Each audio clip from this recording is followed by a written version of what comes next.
राजकुमारी का सपनों का स्वयंवर। बहुत समय पहले की बात है। कल्पना लोक में स्थित नौगंधा नाम का एक अत्यंत सुंदर और समृद्ध राज्य था।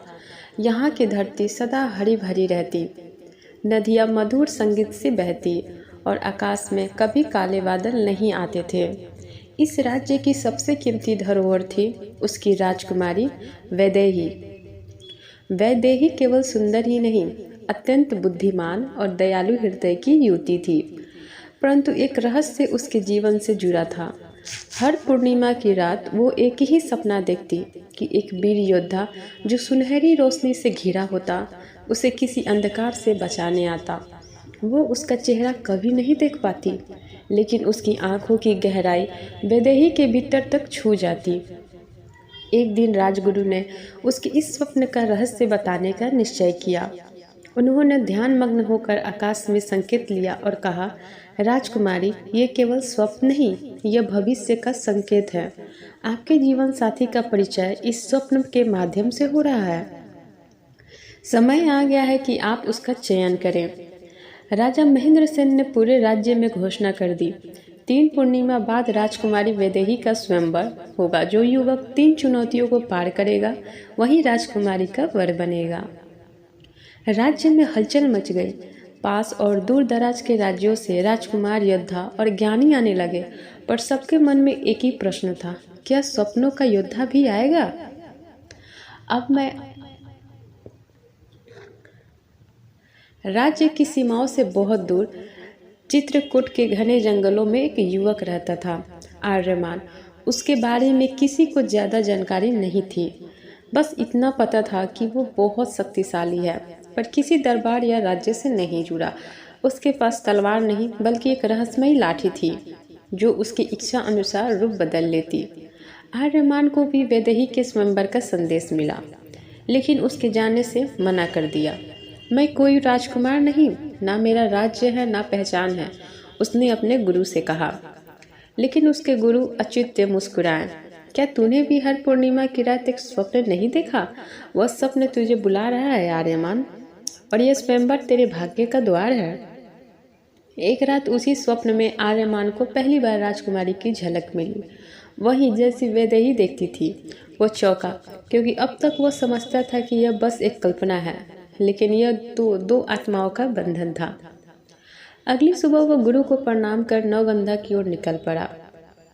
न किसी घोड़े पर, न किसी सैनिक, केवल अपनी लाठी और एक पुराना रहस्य लेकर। स्वयंवर को पहले दिन दरबार में भीड़ उमड़ पड़ी। वैदेही सुनहरी वस्त्रों में सजी कमल के मंच पर बैठी थी। राजा महेंद्र सेन ने सबका स्वागत किया और 3 दिव्य चुनौतियों की घोषणा की। पहली चुनौती थी सत्य का दीप। राजमहल के गुप्त तहखाने में 5 दीपक जलाए गए थे। उनमें से केवल एक ही सच्चा था, वो जो सत्य से जुड़ा है। बाकी दीपक झूठ की शक्ति से जल रहे थे, और जो भी गलत दीपक को छुएगा वो अपनी पहचान भूल जाएगा, यानी उसकी स्मृति खो जाएगी। एक एक कर प्रतियोगिता भीतर गए और कोई भी वापस नहीं लौटा। अंत में आर्यमान की बारी आई। उसने तहखाने में कदम रखा। चारों ओर गहरा अंधकार था। केवल 5 दीपक टिमटिमा रहे थे, लेकिन वह डरा नहीं। उसने अपनी लाठी जमीन पर रख दी और आंखें मूंद कर खड़ा हो गया। कुछ क्षणों के बाद उसने एक दीपक के आगे घुटने टेके और कहा, सत्य वो नहीं जो दिखता है, बल्कि जो भीतर से शांति दे, यही दीपक सच्चा है। जैसे ही उसने दीपक उठाया, पूरी गुफा स्वर्ण रोशनी से चमक गई। वो सही था। दरबार में जय घोष हुआ, विजय हो आर्यमान। राजकुमारी की आंखों में चमक आ गई। वो जान गई थी, यही है वो स्वप्न भी। दूसरी चुनौती, करुणा की परीक्षा।